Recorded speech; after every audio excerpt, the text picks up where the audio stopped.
The wonder of people that they have an idea what is the temple because they saw a video or maybe they saw pictures or maybe I talked with them.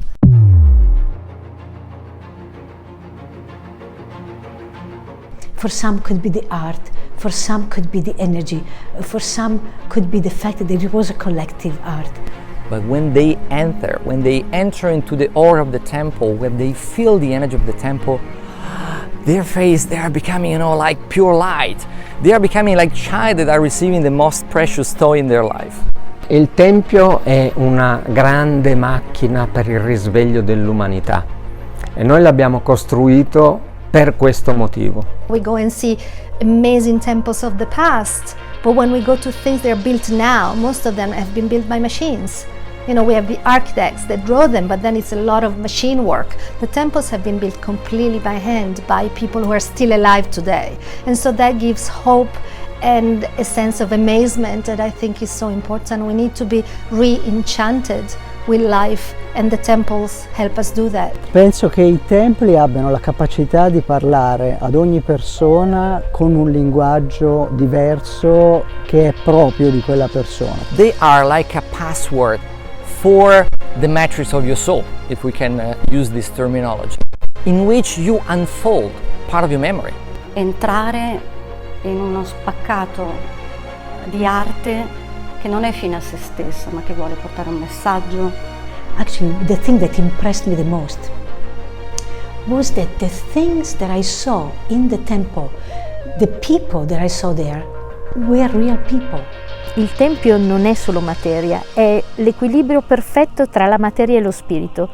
E una cosa del genere non la trovi da tutte le parti, non la trovi, ma la speranza che tu la possa trovare, il Tempio te la dà.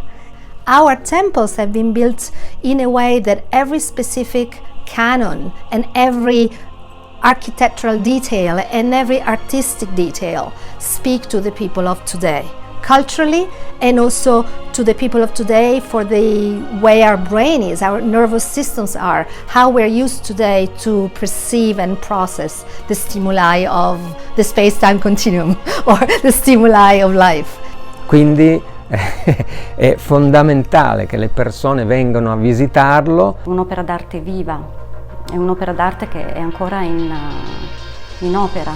Questo è un progetto per il mondo, per modificare delle parti del nostro mondo anche a un livello più sottile, spirituale, magico.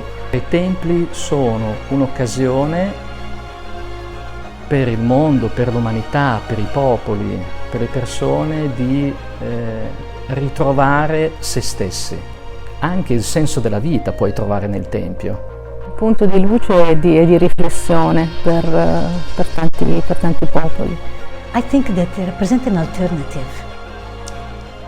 People need temples.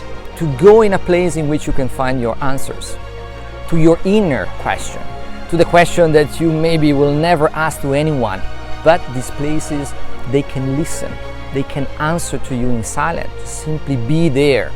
Be there in a place that is talking the stone language, the language of the sacred geometry. Visitare questi luoghi ti può far percepire il tuo tempio interiore. Io credo che sia una delle più belle cose che la gente possa vivere e provare. Il fatto che ognuno può contribuire al cambiamento è, secondo me, un messaggio importantissimo. People need new reference points. They need to feel that when they go into a temple, they are represented there. This is their home.